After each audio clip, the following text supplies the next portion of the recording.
রাত বাড়ছে, সেই সঙ্গে পাল্লা দিয়ে বাড়ছে রজনীর গভীর নিস্তব্ধতা। আদিবের বুকে সে কখন থেকে ছোট্ট বিড়াল ছানার ন্যায় গুটিয়ে আছে আদ্রিতা। নরণচরণ নেই, ছটফট করে উঠছে না হুটহাট। খুবই আরামে দুচোখ বুজে আছে সে, যেন এই মুহূর্তে তার বুকটাই মেয়েটার প্রধান শান্তির স্থান। আদিব ঠোঁট প্রসার করে হাসল এ যাত্রায়, মাথাটা হালকা ঝুঁকিয়ে নিজ বউয়ের আদুরে মুখখানায় খানিক নিষ্পলক চেয়ে রইল। আদ্রিতার বন্ধ চোখের দিকে চেয়ে একসময় নিচু স্বরে আওড়াল, স্বামীর সংস্পর্শে এত চুপচাপ, কিন্তু আমি নিজে থেকে না এলে তো আমার কাছাকাছি ঘেঁষতে দেখা যায় না তোকে, ব্যাপার কি? আদ্রিতা শুকনো ঢোক গিলে চোখ দুটো খুলল এবার, মাথা উঁচিয়ে বড় বড় পাপড়িযুক্ত চোখ মেলে আদিবের দিকে চেয়ে রইল কিয়ৎক্ষণ। পরপর কিছু একটা ভেবে মুখ ফুলে আওড়ালো, তুই করে ডাকছেন আবার? আদিব যেন কৌতুক বোধ করল, সেই ভঙ্গিতে হেসে ডান ভুরু তুলে শুধালো, তুমি করে ডাকতে বলছিস? কেন? আদ্রিতা এবার মাথা নুয়ে জবাব দেয়, শুনতে ভালো লাগে। আদ্রিতার সহজ স্বীকারোক্তিতে আদিব এক দৃষ্টিতে তার দিকে চেয়ে থেকে আচমকা কপালে গাঢ়ভাবে ঠোঁট ছোঁয়ায়। তারপর রয়েছে জানায়, অভ্যাস নেই তো, তাই মুখ ফসকে বারবার তুই চলে আসে। নিচে তাকিয়ে আসো কেন? আমার দিকে তাকাও না বউ।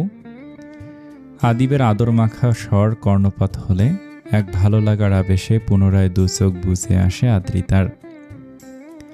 আদিবের পিঠ আঁকড়ে আরও মিশে যায় তার সহিত।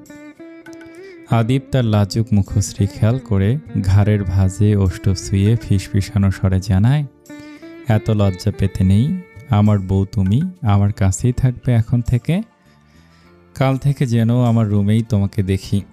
আদ্রিতা হঠাৎ চমকে উঠে মাথা তুলে চায়, কপাল কুঞ্চন করে আওড়ায়, চাচ্চু কি বলবে? বিয়ের অনুষ্ঠানের পর না হয়? আদিব তার কথা সম্পূর্ণ করতে না দিয়ে ঠোঁটে হাত রেখে কঠিন চোখে বলল, অনুষ্ঠান হোক বা না হোক, আমার বউ তুমি, যা বলেছি তাই করবে। আজ ধরে নাও আমি আমার শ্বশুরবাড়িতে এসেছি বউয়ের সঙ্গে থাকতে, তবে কাল আমার বউ তার শ্বশুরবাড়িতে স্বামীর সঙ্গে তার রুমে থাকবে, ওকে? আদিবের এহেন কথাবার্তা শুনে আদ্রিতা না চাইতেও খিলখিলি হেসে দিল। আদিব নাকি তার শ্বশুরবাড়িতে এসেছে আজ? আদ্রিতার হাসির শব্দে দু চোখ বুজে আদিবও বাঁকা ঠোঁটে হাসল। অতঃপর নিবিড় আলিঙ্গনে আদ্রিতাকে আবদ্ধ করে নিয়ে নিভু স্বরে বিড়বিড় করল, আমার আদুরে বউ। হালকা নীলরঙা শাড়ি জড়ানো গায়ে লাবণ্যময় সাজবিহীন মুখটা খুশিতে অতুজ্জ্বল। এক অদ্ভুত অনুভূতির তাড়নায় ভেতরের অবস্থা করুণ। নিচের ওষ্ঠধর কামড়ে ফের আয়নার দিকে দৃষ্টিপাত করল অবন্তী। মুখে লাজের আভাস হারিয়েছে তার। এক অন্যরকম শিহরণে কম্পিত দেহ মন, যা সিফাতের আগমন সংবাদ শোনার পর থেকেই হচ্ছে। যে ছেলেটাকে এতটা বছর ধরে সে এড়িয়ে আসছে, আজ তারই জন্য অনুভূতির পিষ্টন এত তীব্র কেন? তবে কি সেও মনে মনে খুব সঙ্গোপনে ভালোবেসে ফেলেছিল সিফাতকে? তাকে কি আপন ভাবতে শুরু করেছিল তার অবচেতন মন? উত্তরটা আফসা। সঠিক জবাব ভেতর থেকে আসে না। মৃদু শ্বাস ছেড়ে নিজেকে পরিপাটি করে নেয় অবন্তী। শাড়িটা ঠিকঠাক করে কোমর সমান চুলগুলো আশ্রে নেয়। মুখে হালকা পাউডার মেখে লিপ বাম দ্বারা ঠোঁট সিক্ত করে, শাড়িটা কিছুদিন আগে খুব শখ করে কিনেছিল সে। নীল রংটা অদ্ভুত কারণে খুব টানে তাকে। বাবা হারানোর পর থেকে নিজ জীবনের শখ তেমনভাবে পূরণ হয়নি। সংসারের পেছনেই সমস্ত টাকা খরচ করে গেছে। এই প্রথম নিজের শখের কেনা শাড়িটা পরে সিফাতের সামনে যায়। এটা কি কখনো ভেবেছিল সে? ঠোঁট প্রসারিত হয় অবন্তীর। পরক্ষণে আয়না থেকে দৃষ্টি সরিয়ে চুপচাপ বিছানায় এসে বসে। গতকাল সিফাত তাকে পৌঁছে দিয়েছিল বাসায়। যাবার আগে তার ফোন নাম্বারটা নিতে ভোলেনি ছেলেটা। তাকে নিয়ে সিফাতের মনে যে কতটা পাগলামি রয়েছে তা এ কয় বছরে বেশ টের পেয়েছে সে। স্টুডেন্ট থাকাকালীন প্রেমে পড়লেও এখন সে ম্যাচিউর চাকরিজীবী একজন ব্যক্তি।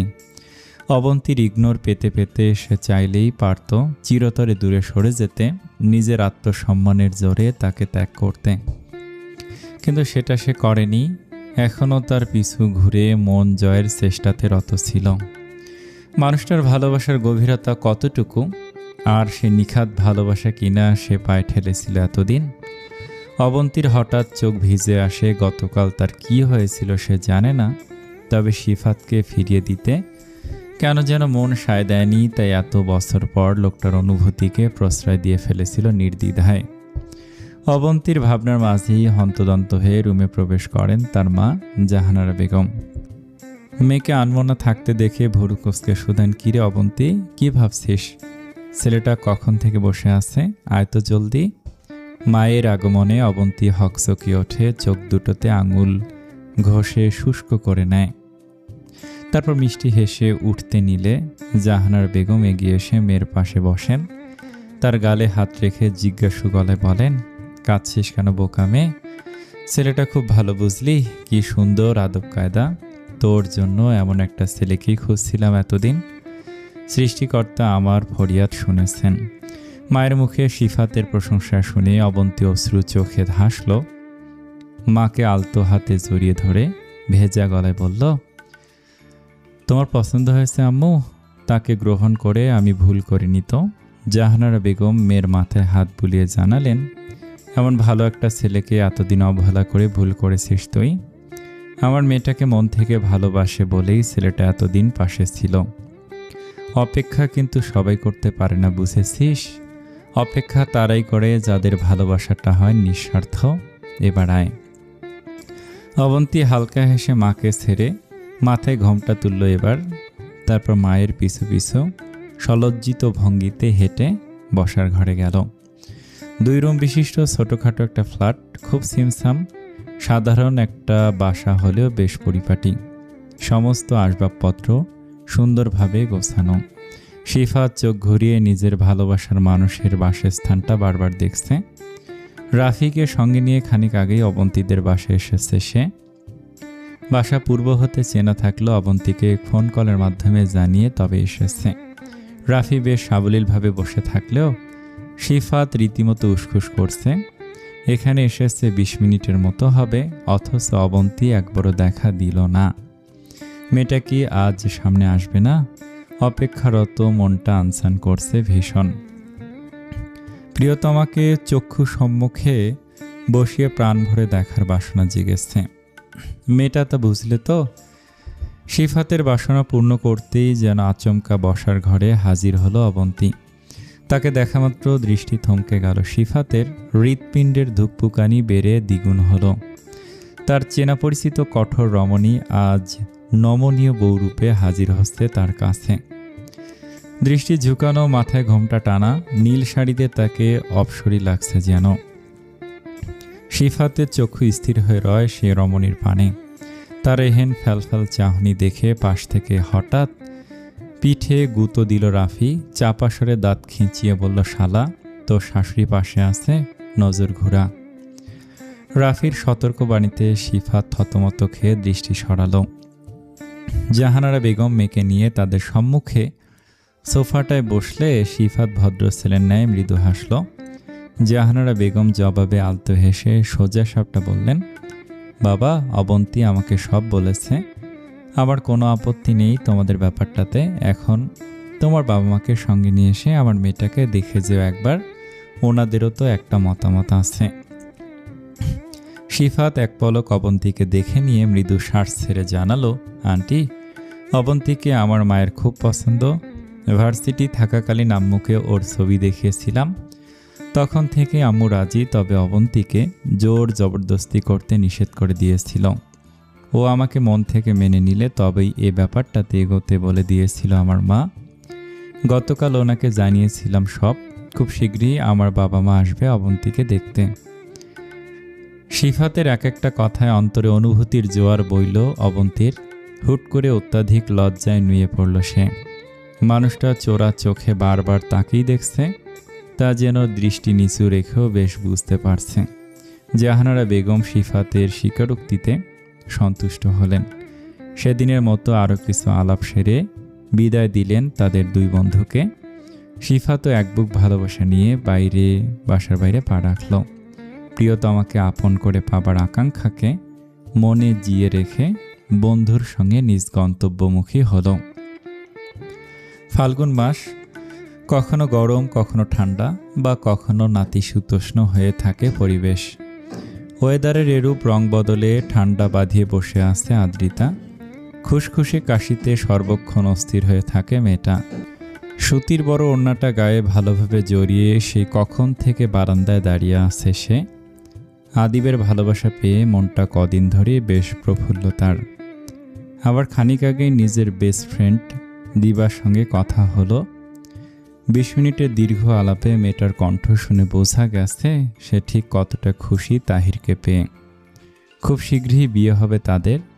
তাতে যেন মেয়েটার খুশি আর ধরে না। অন্য কারো নিকট মনের কথা তেমন প্রকাশ না করলেও আদ্রিতার কাছে কোনো রাগঢাক রাখে না দিবা। মনের সমস্ত অনুভূতি নির্দ্বিধায় ব্যক্ত করে বান্ধবীর কাছে।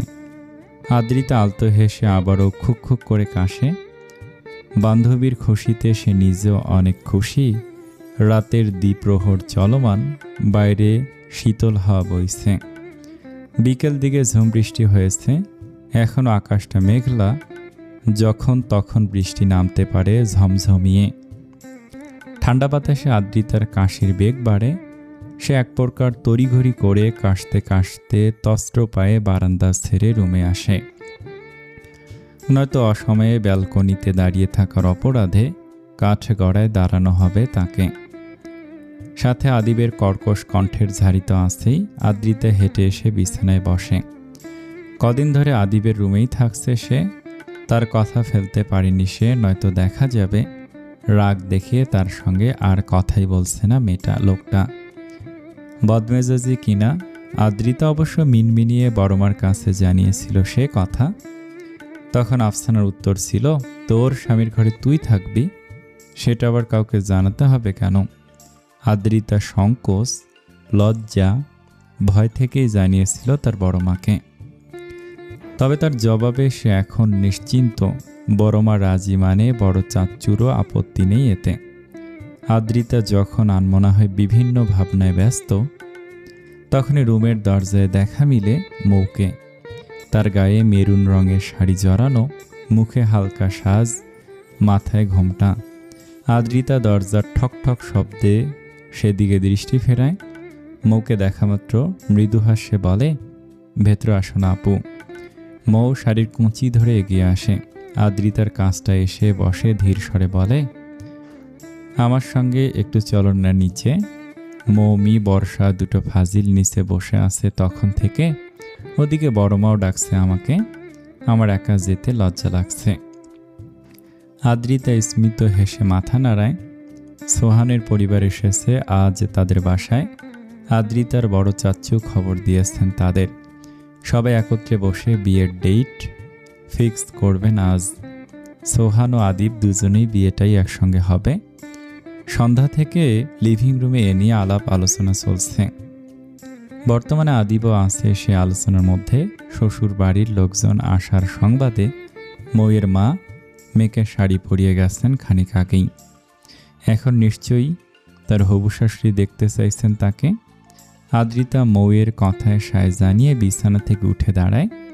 মাথায় ওড়না চাপিয়ে মৌয়ের সঙ্গে হাঁটা ধরে লিভিং রুমের উদ্দেশ্যে। লিভিং রুমে জমজমাট অবস্থা। বাড়ির বড়রা বিয়ের মতো গুরুত্বপূর্ণ বিষয়টা নিয়ে এই মুহূর্তে বিস্তর আলোচনা করছেন। কবে কখন করলে ভালো হবে সেটা নিয়ে আলাপ চলছে তাদের মধ্যে। মৌ খানিক আগেই বসার ঘরে এসেছে আদ্রিতাকে নিয়ে। সে আসতেই আফিয়া ডেকে দুবনকে নিজের পাশে বসিয়েছেন। ইতিমধ্যে বাড়ির সকলেই সেখানে উপস্থিত। মৌ হাজির হতে আলাপ থেকে সোহানের মনোযোগ ভ্রষ্ট হয়। দৃষ্টি শুধু বারবার ঘুরে ফিরে তার দিকেই চলে যায়। কি সুন্দর নতুন বউয়ের মতো শাড়ি পরে বসে আছে সে। দেখতে বেশ মিষ্টি লাগছে মেয়েটাকে। মৌ জড়সড় হয়ে বসে আছে, মাথা হালকা ঝুঁকানো। হবু শাশুড়ির পাশে বসে চুপচাপ বড়দের কথা শুনছে সে। আদ্রিতা মুখে হাত চেপে বসে আছে তখন থেকে। তাকে টেনে কেন বসানো হলো সেটা বুঝতে পারছে না সে। যে কোনো সময় তার কাশি চলে আসবে, তারপর তার খুব খুব কাশির যন্ত্রণা বড়দের আলাপে ডিস্টার্ব হবে না। আর আদিপ তো আছে একদম অগ্নি চোখে তাকাবে তার দিকে। ঠান্ডা বাঁধিয়েছে থেকে আদিবের শখানেক বকা খাওয়া শেষ। আদ্রিতা দীর্ঘশ্বাস ছেড়ে উঠে দাঁড়ায়। মৌকে মিনমিনে স্বরে বলে, আপু আমি যাচ্ছি। আদ্রিতা যাওয়ার জন্য পা বাড়ালে আদিবের কণ্ঠস্বরে হঠাৎ সে থেমে যায়। আব্বু একটা কথা বলার ছিল। আদিব তার বাবাকে উদ্দেশ্য করে কথাটা বললেও আদ্রিতা থেমে যায়, সিদ্ধান্ত নেয় আদিবের কথাটা শুনে তারপরই যাবে। একটু সাইড হয়ে সোফার এক কর্নারে দাঁড়িয়ে থাকলে শুনতে পায় তার চাচ্চুর স্বর। হ্যাঁ, কি বলবে বলো।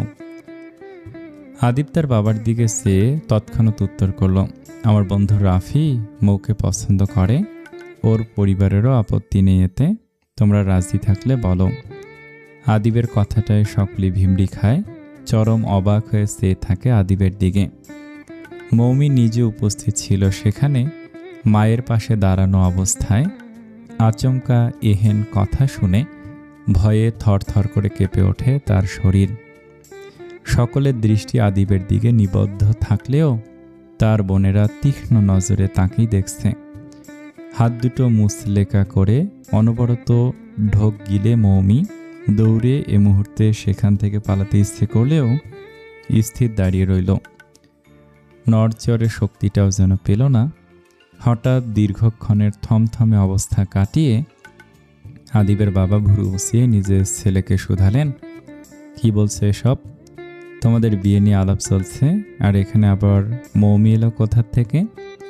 আদিব সরু চোখে তার বাবাকে একবার দেখে নিয়ে নির্লিপ্ত স্বরে আবারও বলল, রাফি আমার বন্ধু, আর ও কেমন ছেলে তা তোমাদেরও জানা। ও আমার বোনকে পছন্দ করে, তাই আমার মনে হয়েছে বিষয়টা তোমাদেরকেও জানানো উচিত। বাকিটা ভেবেচিন্তে তোমরাও জানিও। বসন্তকাল, শীতল বাতাসে প্রেমের গন্ধ, এক বিয়ে বিয়ে আমেজ সর্বত্র ছড়িয়ে। হালাল বন্ধনে আবদ্ধ হওয়ার সুযোগ পুলকিত এক একজনের অন্তর। প্রণয়পূর্ণতার প্রেমিক যুগলের মনে প্রশান্তি বিরাজমান। নিত্য নতুন রঙিন স্বপ্নে বিভোর, বৈবাহিক বন্ধনে আবদ্ধ হতে যাওয়া প্রতিটি প্রাণ। সদা গাম্ভীর্য ভঙ্গিমায় চলাচল করা আদিব এখন পুরোদস্তুর পারিবারিক কাজে ব্যস্ত সময় পার করছে। কাজের ফাঁকে টুকটাক বউকেও সময় দিয়ে প্রাণবন্ত রাখছে তাকে, নয়তো মহারানী মুখ ফুলিয়ে রাখতে সময় নেয় না। নিজের বিয়ে উপলক্ষে অফিস থেকে সে ছুটি নিয়েছে কিছুদিনের। তবে বিয়েটা শুধু আদিব করছে না, সে তার বন্ধুদেরকেও এতে যুক্ত করেছে। তাহির, শিফাত খুব শীঘ্রই বিয়ে করত, আর রাফি তো আদিবের আশায় এক একটা প্রহর গুনছে। আদিব কখন মৌমিকে তার হাতে তুলে দিবে, আদিব সর্বদা নির্লিপ্ত ভঙ্গিমায় থাকলেও বন্ধুদের মনের আকুতি সে বুঝতে পারে। তাই তো স্ব ইচ্ছায় নিজের বাবার কাছে রাফির বিষয়টা তুলেছিল। তার বাবা রাজি হলে বাকি দুই ভাই এমনিতেও রাজি হবে, এবং তাই হলো ব্যাপারটা সম্মতি দিয়েছেন তার বাবা চাচারা। অতঃপর সবাই মিলে সিদ্ধান্ত নিয়েছেন রাফি মৌমির কাবিন করাবে শুধু। তবে এখনই মেয়েকে তুলে দেওয়া হবে না, এমনিতেই মৌয়ের বিদায়ে বাড়িটা শূন্য হয়ে যাবে। এক মেয়ের বিরহ ব্যথায় কাতর হয়ে থাকবে সবাই। সেখানে দুটো মেয়েকে একসঙ্গে বিদায় দিয়ে দিলে বাবা মায়ের অন্তর পড়বে না। আদ্রিতা তো নিজের বাসাতেই থাকবে আজীবন। তাকে নিয়ে বাড়ির সবার টেনশন আপাতত শেষ। মৌকে উঠিয়ে নেওয়া হবে এখন, কিন্তু মৌমিকে উঠিয়ে নেওয়া হবে তার অনার্স ফাইনাল ইয়ার পরীক্ষার পর। এমনটাই সিদ্ধান্ত নেওয়া হয়েছে। বর্ষা এত সব বিয়ের সংবাদ নিজ চিন্তায় মন খারাপ করে থাকলেও দুদিন পূর্বে তার মায়ের একটা কথায় সে অতি আশ্চর্যান্বিত হয়ে বাকরুদ্ধ হয়ে গেছিল। প্রথমে বিশ্বাস করতে ইচ্ছে হয়নি তার, তবে মামার বাড়ির সকলের মুখে পুনরায় একই কথা শুনে অবশেষে বিশ্বাস করতে হয়েছে। তার বাবার বিশ্বস্ত বন্ধুর ছেলের সঙ্গে ছোটকাল হতেই নাকি তার বিয়ে ঠিক করা। এটা কম বেশি সকলেই জানত, কিন্তু সে এ ব্যাপারে অবগত ছিল না। যখন জানল, তখন থেকে ছেলেটাকে দেখার জন্য তার মনে এক প্রকার উচ্চাটনতা শুরু হয়ে গেছিল। অস্থির মনকে কোনোভাবেই সামলাতে না পেরে অবশেষে তার বোন বৃষ্টির নিকটাপন্ন হয়ে ছেলের ছবি দেখতে চেয়েছিল। বোনের আগ্রহ দেখে বৃষ্টিও তখন খুশি মনে তার ফোনে ছবি পাঠিয়ে দিয়েছিল। ছেলেটার নাম সজীব, পড়াশোনার খাতিরে দেশের বাইরে আছে, তবে খুব শীঘ্রই নাকি দেশে ফিরবে সে, আর এসে বর্ষাকে বিয়ে করে নিজের বাড়িতে তুলবে। এ ব্যাপারটা জানার পর থেকে অদ্ভুত উৎকণ্ঠায় বর্ষার মন জর্জরিত। আদিবকে সে ভুলতে সক্ষম হয়েছে, এখন আর আগের মতো খারাপ লাগা কাজ করে না তাকে দেখলে। বুকে চিনচিনে যন্ত্রণাটাও হয় না আর। সত্যিকার অর্থে ভালোবাসলে সে কি এত সহজে ভুলে যেতে পারত আদিবকে? এটা কি সম্ভব? তাহলে কি আদিবের প্রতি তার মোহ ছিল, যাকে বলে চোখের ভালো লাগা কিংবা উঠতি বয়সের আবেগ? হয়তোবা তাই ছিল, নয়তো এ কয়দিনের ব্যবধানে সে আদিবকে কি করে ভুলতে সক্ষম হলো। বর্ষা আর এসব নিয়ে ভাবে না। আদিব বিবাহিত, তার চেয়ে বড় সত্য সে তার বড় ভাই। প্রেম প্রেম পাগলামিটা এখন সে ছেড়ে দিয়েছে, এখন শুধু অপেক্ষা করে আছে ভবিষ্যৎ মানুষটার জন্য। ছবিতে প্রথম দেখাতেই সজীবকে তার ভালো লেগেছে। লোকটা সুন্দর, নজর কাড়া তার হাসি। মানুষ হিসেবে অনেক ভালো শুনেছে সবার মুখে, এবার শুধু তাকে কাছে পাবার অপেক্ষা। তবে এতদিন কেন তাকে এ ব্যাপারে কিছুটি জানানো হয়নি, তাই ভেবে পায় না বর্ষা। অবশ্য তখন এটা জানতে পারলে তার রিয়াকশনটা কেমন হতো। শত হলেও আদিবের প্রেমে বুঝছিল সে তখন। বর্ষার এত সব ভাবনার মাঝেই তড়িৎ পায়ে হঠাৎ ছাদে আসে আদ্রিতা। সিঁড়ি পেরিয়ে উঠতেই আনমনা বর্ষাকে লক্ষ্য করে পিছু ডেকে ওঠে। এ আপু, ফুপি তোমাকে ডাকছে। বর্ষা আচমকা সচকিত হয়ে পিছু ঘুরে রেলিংয়ের কাছটা থেকে সরে এসে আদ্রিতার মুখোমুখি দাঁড়ায়। ভুরু উঁচিয়ে আগ্রহ ভরে শুধায়, কেন ডাকছে রে? আবার কি করলাম? বকাঝকা দিবে নাকি? আদ্রিতা এবার ঝরঝরে হাসিতে প্রত্যুত্তর করল, আরে না, দুপুরে শপিং করে এনেছিল না, সেগুলোই বের করেছে এখন, দেখবে, আসো জলদি। আদ্রিতার কথা শেষ হওয়া মাত্রই বর্ষা উৎসুক হয়ে কোমল হাসিতে বোনের পিছু পিছু তস্ত্র পায়ে ছাদ থেকে নেমে এলো। সন্ধ্যা লগ্ন মুহূর্ত, প্রকৃতিতে ভেজা ভাব বিদ্যমান। ঠান্ডা শীতল বাতাস বইছে নিরবধি। কিছুদিন যাবতেই ব্যস্ত ঢাকা শহরে হুটহাট বৃষ্টি নামছে, তবে ঝুম বৃষ্টি নয়, ঝিরি ঝিরি বৃষ্টি। সে অনুযায়ী প্রকৃতিতে গরমের আধিপত্য এখন কিছুটা কম। আদ্রিতার খুশখুশে কাশিটা আপাতত ভালোর পথে, কিন্তু পুরোপুরি ভালো হয়নি এখনও। আদিবের কড়া শাসনে এতদিন ঔষধ খেয়ে গেছে ঠিকঠাক, নয়তো বদমেজাজি লোক এক চিৎকারে পুরো বাড়ি মাথায় তুলে ফেলত। আদ্রিতা আবার সহজে তাকে রাগাতে যায় না, তার সকল কথা মেনে চলে ভদ্রবালিকার মতো। তাই তো তার আদরেরও কমতি নেই। মিটিমিটি হেসে ছাদ থেকে নেমে সোজা লিভিং রুমে এলো আদ্রিতা। তৎক্ষণাৎ বর্ষা সমেত উৎসুক নয়নে সে এগিয়ে গেল সোফার কাছটায়। আজ বুধবার, আগামীকাল নিজেদের বাড়িতে গায়ে হলুদের অনুষ্ঠান হবে মৌয়ের। গায়ে হলুদের অনুষ্ঠান করায় সায় ছিল না আদিবের, তবে বোনেদের আগ্রহ দেখে মানা করতেও পারেনি। ছাদে শুধু মেয়েরা মিলে আনন্দ করবে, হলুদ মাখাবে, এমনটারই অনুমতি পেয়েছে আদিবের থেকে। মেয়েরা অবশ্যই খুশি, বাড়িতে খুব নিকটাত্মীয় ছাড়া আর কারো আনাগোনা নেই, কারণ বিয়েটা বাড়িতেই হবে না। গাজীপুরের একটা নান্দনিক রিসোর্ট বুক করা হয়েছে তাদের বিয়ের জন্য। রিসোর্ট বুকের আইডিয়াটা দিয়েছে সোহান। যেহেতু সোহান আদিব সহ তার বন্ধুদের বিয়ের অনুষ্ঠান একত্রে হবে, তাই কমিউনিটি সেন্টারের স্বল্প জায়গায় তাদের পোষাবে না। অধিক মেহমানদের আপ্যায়নে কোনো ত্রুটি থাকুক, সেটা তারা চায় না। তাই আদিবের ইচ্ছায় পরিবারের বড়রা মিলে নিজেদের মধ্যে আলাপ আলোচনা করে সমস্ত কিছু ফাইনাল করে নিয়েছেন। আদিবের পরিবার সহ সোহান, তাহির, রাফি শিফাতের পরিবারও যোগ দিবেন সেখানে। শুক্রবার সকলে যথা সময়ে উপস্থিত হয়ে বিবাহের কার্যাদি সমাপ্ত করবেন। আদিব এ নিয়ে কিছুদিন যাবতে প্রচুর ব্যস্ত। রিসোর্ট এখন সুন্দরভাবে ডেকোরেশন করা হচ্ছে, কোনোরূপ যেন ত্রুটি না থাকে সেটাই দেখভাল করছে আদিব নিজে গিয়ে। তার কাছে বিয়েটাই মুখ্য, এসব হলুদ ফলুদ তার কোনো কালই তেমন পছন্দ ছিল না। এসব মেয়েদের কাজ, মেয়েরাই বিজি থাকুক তা নিয়ে। বন্ধুদের নিয়ে আদিব গাজীপুরে গিয়েছিল, আজও ফিরেছে খানিক আগেই। বাসায় ঢুকতেই তার দৃষ্টি গেল বাড়ির রমণীদের ওপর, যারা এ মুহূর্তে লিভিং রুমে গল্পে মশগুল। তাদের হাতে বিভিন্ন রকমের ড্রেস, তা দেখাতেই আপাতত তারা ব্যস্ত। আদিব যে এসেছে সেই খেয়াল কারো নেই। আদিব অবশ্যই সব পরোয়া না করে দরজা খোলা পেয়ে সুর সুর করে ঢুকে সিঁড়ির পথ ধরল। তখনই তাকে নজরে এলো আফসানার। ক্লান্ত ছেলেকে এক পলক দেখে নিয়ে পর মুহূর্তে পাশে বসা আদ্রিতার দিকে চাইলেন তিনি।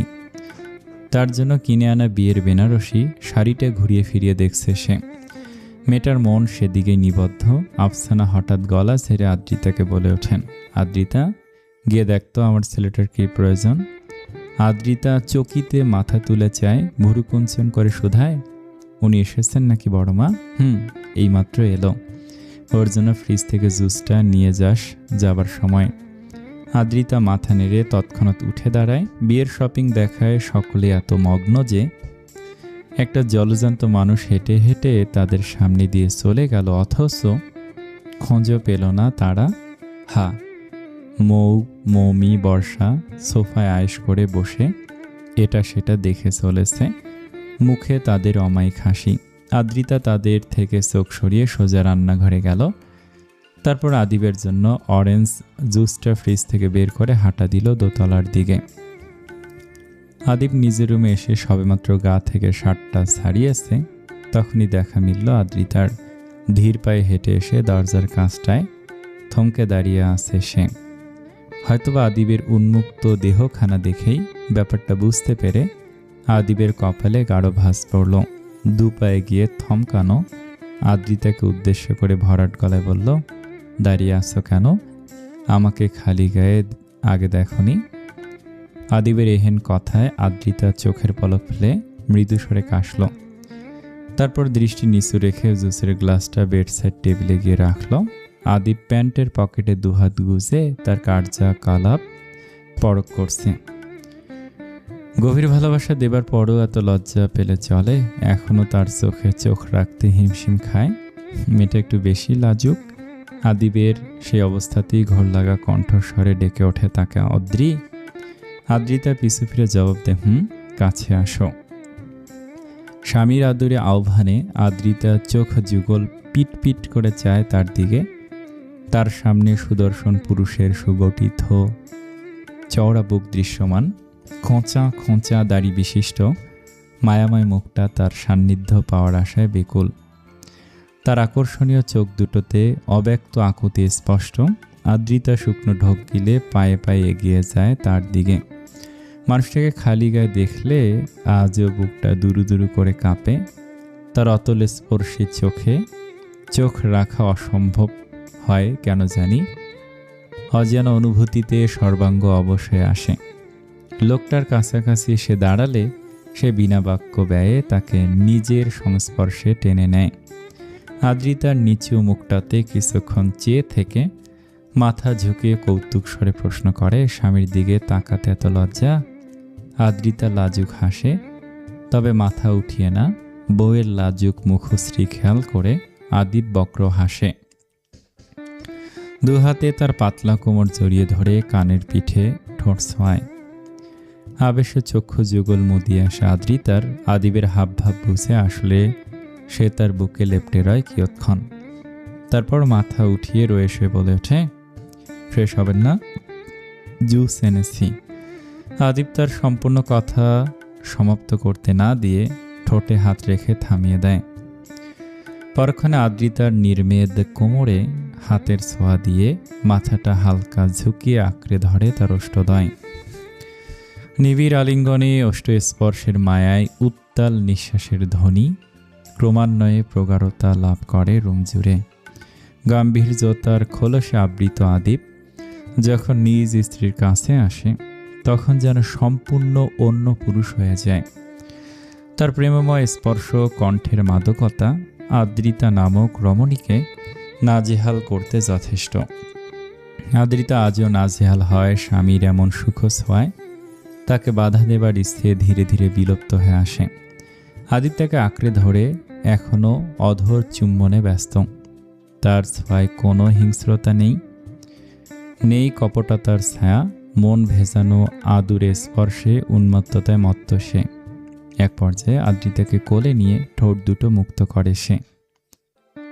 ভাইয়ের রক্তলাল গাল দুটোতে, বউয়ের রক্তলাল গাল দুটোতে চুমু খেয়ে চমৎকার করে হাসে। তারপর দরজাটা বন্ধ করে এসে বিছানার দিকে অগ্রসর হয়ে ঠোঁটে হাসি মাখিয়ে বলে, বউকে প্রেমময় বর্ষণে সিক্ত করে তারপর না হয় ফ্রেশ হই, কি বলেন? আদ্রিতা এবার অধিক লজ্জায় আদিবের উন্মুক্ত বুকে মুখ লুকায়। ডান হাতে আঁকড়ে ধরে তার চওড়া পিঠ। আদিব আলতো হেসে তার কপালে উষ্ণ ছোঁয়া দিয়ে গালে নাক ঘষে। আদিবের শরীরের মাতাল করা ঘ্রাণে আদ্রিতা আরও মিশে যায় তার সহিত। ঘোরলগ্ন মুহূর্তে আদিব হঠাৎ বিড়বিড়িয়ে তার কানের কাছে আওড়ায়, ভালোবাসি বউ, তোমাকে অনেক বেশি ভালোবাসি। রাত বাজে 10টা। রাতের খাবার সেরে রান সবেমাত্র নিজ রুমে ফিরেছে। বিছানার দিকে এগোতেই ফোনের কম্পন অনুভব করল। বালিশের কাছ থেকে ফোনটা ছো মেরে উঠিয়ে হাঁটা দিল বেলকনির দিকে। গ্রুপ কলে আদিব ছাড়া বাকি বন্ধুরা যুক্ত আছে। রানও সেখানে যোগদান করে রেলিং ঘেঁষে দাঁড়িয়ে পড়ল। ভিডিও কল হওয়াতে সবার মুখভঙ্গি এক পলক দেখে নিয়ে চোখা দৃষ্টিতে চেয়ে বলল, আমারে না জ্বালাইলে তোদের ভালো লাগে না? ওপাশে 3টা কণ্ঠের হো হো হাসির আওয়াজ শোনা গেল। বন্ধুদের হাসতে দেখে রান দাঁতে দাঁত চেপে রাগে ফুঁসল আরও। তাদের বিয়ের ডেট ফিক্সড হবার পর থেকেই বেয়াদবগুলো তাকে খাপাচ্ছে প্রচুর। তারা সব বন্ধুরা একসঙ্গে বিয়ে করবে, শুধু রান ব্যতীত। এই তার কারণ। রান পুনরায় মুখ খুলতে নিলে রাফি আমোদে বলে ওঠে, মামু, আদিবের বনজামাই হয়ে যাব। খুশি তো আর ধরে না। চোখের পলকে সম্পর্ক যাবে বদলে। রাফির উল্টাপাল্টা বাণী শুনে সিফাত হাসি থামিয়ে চাপা কণ্ঠে বলল, শালা চুপ কর, এত খুশি হয়ে লাভ নেই। আদিবের বইনের লগে ইচিং বিচিং কিছু করলে আদিব তোমারে ঘ্যাচাং করে দিবে, তোর রিস্ক বেশি। রাফি ঘোর বিরোধিতা করে বলল, আমারে কি বলদা পাইছস? আদিবের বইনরে কেমনে পোষ মানাতে হয় সেটা আমি ভালোভাবেই জানি। মেয়েটা ছটফটে হলেও মনটা ভালো। তাহির তাদের কথায় বাম হাত ঢুকিয়ে ভুরু উঁচিয়ে প্রশ্ন করল রানকে, মামু, তোমার খবর বলো। আফসোস হইতেছে না বিয়েটা আগে করে নিছো বলে? ঠিক বলছি না? রান গা ছাড়া ভাব দেখে বলল, আমার কোনো আফসোস নেই। আফসোস তো তোদের মতো সিঙ্গেলদের, বউ নেই বলে এই রাতের বেলা আমারে জ্বালাইতে চলে আসছিস। ওপাশ থেকে আরেক দফা হাসির রোল পড়ল। সিফাত হঠাৎ ভাবুক হয়ে বলে উঠল, আদিব, মামু কই রে? ইনেকটিভ দেখাচ্ছে। উত্তরটা দিল রান, কই আবার? অবশ্যই বউয়ের কাছে। সিঙ্গেলগুলো শুধু ডিস্টার্ব করে। ফোন রাখ, আমিও গেলাম বউয়ের কাছে। রান তৎক্ষণাৎ কল কাটল। আর এক মুহূর্ত কলে জয়েন থাকলে ওরা সবগুলো মিলে ওকে তুলোধুনা করে ছাড়বে। ঠোঁট বাঁকিয়ে হেসে রান রাতের আকাশ দেখায় ব্যস্ত হলো। আধারে আকাশের বুকে তারাগুলো জল জল করে জ্বলছে। সেই তারার দিকে দৃষ্টি নিবদ্ধ রইলে হঠাৎ অনুভব করে পেছন থেকে কেউ তাকে জড়িয়ে ধরেছে। পিঠে মাথাটা এলিয়ে দিয়ে দুটো ফর্সা চিকন হাত এক প্রকার আবদ্ধ করে রেখেছে তাকে। আকাশ থেকে নজর সরিয়ে রান আলতো ঠোঁটে হাসল। মাথাটা নামিয়ে চিকন হাত দুটোতে গাঢ়ভাবে ওষ্ঠ ছোঁয়ালো। তখনই পেছন থেকে শোনা গেল চেনা পরিচিত নারী কণ্ঠের আতুরে আওয়াজ, শুনো। রান তৎক্ষণাৎ পিছু ঘুরে মুখোমুখি হলো তার। নিজ বউয়ের কোমর জড়িয়ে ধরে আশকারা দিয়ে বলল, বলো জান। নোভা স্বচ্ছ চোখে চেয়ে হঠাৎ চুপ হয়ে গেল। আচমকা নজর ঝুঁকিয়ে রানের বুকে লেপ্টে গেল নিবিড়ভাবে। রানের কপালে ভাঁজ পড়ল হুট করে নোভার লাজুকতা দেখে। নিজের বক্ষ পিঞ্জিরায় লেপ্টানো মেয়েটাকে পুনরায় দেখে নিয়ে ফিসফিসে শুধালো, কি বলবা জান, লজ্জা কেন পাচ্ছ? নোভা আচমকা মুখ তুলে চমৎকার করে হাসে। রানের ডান হাতটা আঁকড়ে ধরে নিজের উদরে চেপে ধরে সঙ্গোপনে। রান বিস্ময়ে চল ঝুলিয়ে হা হয়ে থাকলে নোভা নিভু স্বরে জানায়, আমাদের পুস্কু আসতে চলেছে, তুমি বাবা হবে অসভ্য পুরুষ। রান কি রিয়াকশন দিবে ভেবে পায় না। তবে আচমকা কি যেন ঘটল তার মাঝে। খুশির অতি সহ্যে নিজের বুকটাতে শক্ত করে চেপে ধরল নোভাকে। ঊর্ধ্বশ্বাসে নোভাকে জিজ্ঞেস করলো, জান কখন জেনেছ সত্যি আমি বাবা হচ্ছি? নোভা আলতো হাসে। রানের অস্থিরতা সে অনুভব করতে পারছে। লোকটা অত্যাধিক খুশিতে দিশেহারা। সেও গভীরভাবে জড়িয়ে নিল রানকে, বিড়বিড় করে আওড়ালো, সকালে জেনেছি। তুমি তো বাসায় ছিলে না তখন, তাই ভেবেছি তুমি এলেই জানাবো। রানের হঠাৎ ঠোঁটের ছোঁয়া দিয়ে ভরিয়ে তুলল নোভার সারা মুখ। এক পর্যায়ে প্রাণ প্রফুল্লকর হাসিতে স্বগতোক্তি করল, আলহামদুলিল্লাহ, আমি খুব খুশি হয়েছি জান। নোভা এবার আহ্লাদ করে তার বুকে থুতনি ঠেকিয়ে চোখে চোখ রেখে বলল, আগামীকাল আদ্রিতাদের বাসায় যাব আমি। আন্টিরা কতবার করে যেতে বলেছে, এখন কিন্তু নিষেধ করতে পারবা না। রান ঠোঁট কামড়ে হেসে হুট করে কোলে তুলে নিল নোভাকে। ব্যালকনি ছেড়ে রুমের দিকে যেতে যেতে নির্লিপ্ত গলায় বলল, নিষেধ করব কেন? যেতে ইচ্ছে হয়েছে যাবে, তবে এখন থেকে সাবধানে থাকতে হবে জান। আমাকে এই খুশি সংবাদটা দেওয়ার জন্য এবার তোমাকে আদর দেই, চলো। আদর চাই না? রানের দুষ্টু কথাতে নোভা কপট রাগ দেখাতে গিয়েও ঠোঁট প্রসার করে হেসে উঠল। তার বাহুতে আলতো হাতে চাপড় দিয়ে চাপা কণ্ঠে বলল, লজ্জাহীন পুরুষ। বৃহস্পতিবারের সকাল। সারাটা দিন বাড়ির মেয়েরা আমোদে ঘুরে ফিরে হাত ভর্তি মেহেদি লাগিয়ে সন্ধ্যার দিকে সেজে গুজে হেই হেই করে ছাদে চলে এসেছে সবাই। আদিবদের বাড়ির ছাদটা খুব সুন্দরভাবে সাজানো হয়েছে আজ। বড়সড় ছাদের এক পার্শ্বে ছোটখাটো প্যান্ডেল করা হয়েছে, সেখানে আপাতত মৌকে বসানো হয়েছে। গায়ে তার বাসন্তী শাড়ি, তাজা ফুলের অর্নামেন্টস দিয়ে সুসজ্জিত সে। আদ্রিতা, মৌমি, বর্ষাও একই শাড়ি জড়িয়েছে গায়ে, সেজেছে বাসন্তী কন্যা রূপে। চোখে মুখে খুশির ঝলক তাদের। মৌয়ের পাশাপাশি আদ্রিতা এবং মৌমিকেও হলুদ লাগিয়েছেন বাড়ির বড় ছোটরা। নিজেদের আত্মীয় স্বজন ছাড়া ছাদে আপাতত কেউ নেই। আদিবও আসেনি সেখানে। বাসার সামনে সেই কখন থেকে বন্ধুদের নিয়ে আড্ডা দিচ্ছে সে। নোভা সন্ধ্যার আগে রানের সঙ্গে এখানে এসেছে। তার সুসংবাদটা শুনে এবারের প্রত্যেকেই বেশ খুশি হয়েছে। তারপর থেকে এক প্রকার চোখে চোখে রাখছে তাকে। হলুদ লাগানো, ছবি তোলা শেষে ছাদের ডান সাইডে গেল মেয়েরা। সেখানে খাবারের ব্যবস্থা করা হয়েছে। ডিনার তারা এখানেই সারবে। একটা বড় দেখে টেবিল দখল করে বসে গেল তারা। খাবারের এক ফাঁকে আফসানা তড়িৎ গতিতে সেখানে এসে বলে গেলেন, খেয়ে দিয়ে নিচে চলে আসি সবাই, বেশি রাত করা যাবে না, আদিব কিন্তু বকবে।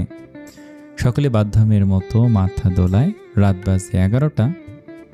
তারা আর থেকে কি করবে, সারাদিন দৌড়ঝাঁপ করে এমনিতেই বেশ ক্লান্ত তারা। এবার ঘুমাতে হবে। কাল তো আবার বিয়ের অনুষ্ঠানের জন্য গাজীপুরের উদ্দেশ্যে ছুটতে হবে। নোভা ধীরে ধীরে খাচ্ছে, আবার আর চোখে এদিক সেদিক চাইছে। পাশ থেকে কিছুক্ষণ ধরে তার ভাবভঙ্গি খেয়াল করে আদ্রিতা চিন্তিত কণ্ঠে বলে ওঠে, কোনো সমস্যা আপু? বমি আসছে? নোভা প্রশ্ন শুনে অসহায় নয়নে চায়, মিনমিনে স্বরে বলে, খেতে ইচ্ছে করতেছে না আদ্রিতা। রান যে কোন দিকে গেল, বিশ্রাম করতে ইচ্ছে করছে, বাসায় চলে যেতাম না হয়। নোভার কথায় ঘোর বিরোধিতা করে তৎক্ষণাৎ সামনের চেয়ার থেকে মৌমি উঠে বলল, কিসের বাসায় যাওয়া? আজ যেতে পারবে না আপু, বড়রা তোমাকে যেতে দিবে না এই রাতের বেলা, আজ এখানেই থাকবে। নোভার অবশ্য থাকার মত আছে, তবে রানের কি অভিমত সেটা সে জানে না। মৌসহ তার বাকি বোনেরাও তার কথায় তাল মিলালো। নোভা তখন আলতো হেসে জানালো রানকে জানাতে হবে তাহলে, ও যদি চলে যেতে চায়। মমি হঠাৎ মাথা নুয়ে লাজুক স্বরে বলল, আদ্রিতা তুই রান ভাইয়াকে জানিয়ে আয় তো, আমি যেতে পারবো না। মমির লাজুকতা দেখে আদ্রিতা ভুরু কোঁচকায়। পরক্ষণে তার লাজের কারণটা বুঝে আসলে দুষ্ট হাসিতে শুধায়, হবু স্বামীর সামনে যেতে লজ্জা লাগে বুঝি? মৌয়ের কান ঝাঝা করে ওঠে, চোখ পাকিয়ে তাকায় আদ্রিতার দিকে। আদ্রিতা সেই চাহনি দেখে খিলখিলিয়ে হাসে। পরক্ষণে টেবিলে উপস্থিত সকলে হেসে ওঠে উচ্চস্বরে। এর মাঝে নোভা ঠোঁটে লিয়ে হেসে জানায়, মমিনও তো দুষ্ট মেয়েটাও আজ লজ্জা পাচ্ছে। বাহ শোনো, রানের বন্ধুরা কিন্তু একজন আরেকজনের চেয়ে কম যায় না, প্রত্যেকেই ভীষণ শেয়ানা। সাত জুড়ে হাসির রোল পড়ল আবারও। খোশ গল্পে মশগুল থেকে এক একজন খাবার পর্ব সমাপ্ত করলো। ধীরে ধীরে সবাই ছাদ থেকে নেমে গেল, তবে আদ্রিতা নিচে না নেমে ছাদের রেলিং ঘেঁষে দাঁড়ায়। আকাশ অন্ধকার, নক্ষত্র রাজিরা বিদায় জানিয়েছে কৃত্রিম লাইটের আলোয় আলোকিত চারিপাশ। আদ্রিতার গায়ে এখনও বাসন্তী শাড়িটা জড়ানো। চোখে মুখে উৎসুক ভাব নিয়ে নজর ঝুঁকিয়ে সে বাড়ির সামনের দিকে খোলা জায়গাটাতে রাখল। সেখানে আদিপ ও তার বন্ধুরা বসে আছে, কিছু একটা নিয়ে আলাপ আলোচনা করছে তারা। সবকিছু ছাপিয়ে আদ্রিতার দৃষ্টিকে নিবদ্ধ হলো একটি মানুষের পানে, যে তার প্রাণপ্রিয় স্বামী, তার একান্তই ব্যক্তিগত পুরুষ। লোকটার গায়ে সাদা পাঞ্জাবি জড়ানো, ঝরঝরে চুলগুলো আজ বাঁধনহারা হয়ে কপালে আশ্রে পড়ছে বারবার। নিচের ওষ্ঠধর কামড়ে কিছু একটা বলে যাচ্ছে সে। কি অত্যাধিক সুদর্শন লাগছে তাকে এই অতীব সুন্দর পুরুষটি। সেই শুধু তার, এটা ভাবলেই মনে অজানা পুলকে শিহরিত হয়। অস্থির হয়ে ওঠে তনুমন। ইচ্ছে করছে ছুটে গিয়ে তার চুলগুলো গুছিয়ে দিয়ে বুকে মুখ লুকাতে, আদুরে স্পর্শে ভরিয়ে তুলতে তার মায়াময় মুখটা। আদ্রিতা যখন এক ধ্যানে এক মনে আদিপকে দেখা ব্যস্ত, তখনই হঠাৎ চোখাচোখি হয় তাদের। আদিপ আচমকা এমনভাবে ছাদের দিকে নজর রাখবে তা ভাবিনি আদ্রিতা। তার গাঢ় চাহনি নজরে এসে ভড়কে গিয়ে চোখ নামালো, হাঁসফাঁস করে খানিক নড়ে চড়ে দাঁড়ালো। আর চোখে আবার সেদিকে চেয়ে দেখল, বুঝতে পারল আদিপ এখনো নির্লিপ্ত চোখে তাকেই দেখে আসছে। আদ্রিতা এবার দুপা পিছিয়ে চলে গেল যাবে বলে, তখনই ফোনের টুংটাং আওয়াজ থেমে যায়। সে স্ক্রিনে দেখতে পায় আদিপ কল দিয়েছে। আসসালামু আলাইকুম। আর এক পর্ব আছে, আগামীকাল এই গল্পটা শেষ হবে। এই গল্পটা কেমন লাগছে কমেন্টে জানান। অনেক ভালো থাকবেন। আসসালামু আলাইকুম।